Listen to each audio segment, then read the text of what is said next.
Hello friends, I'm Srinivas. Friends, కొన్ని passive voice sentences చెప్తాను.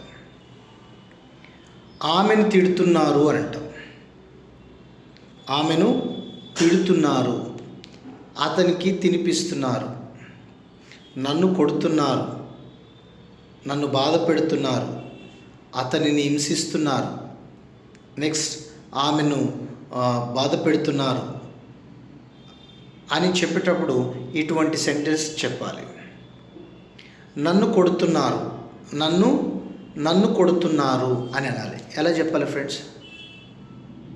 I am being beaten.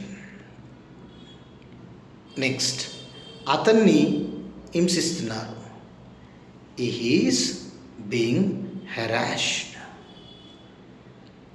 Next, ఆమెని అవమానపరుస్తున్నారు. ఆమెను ఇప్పుడు అవమానపరుస్తున్నారు. She is being insulted. She is being insulted. Next, అతనికి డబ్బులు ఇస్తున్నారు. Is being given money. Is being given money. Next, అతనికి క్లాస్ తీసుకుంటున్నారు.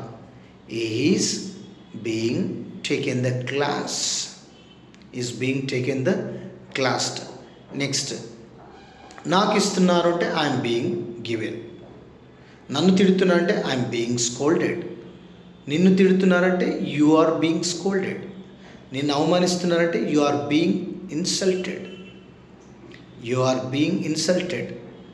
You are being criticised. ఇటువంటి సెంటెన్సెస్ని ప్యాసివ్ వాయిస్లో చెప్పాలి. నన్ను తిడుతున్నారు, నన్ను కొడుతున్నారు, ఆమెను తిడుతున్నారు, ఆమెను బాధ పెడుతున్నారు. అది ఫ్రెండ్స్, మా ఛానల్ని సబ్స్క్రైబ్ చేసుకోండి.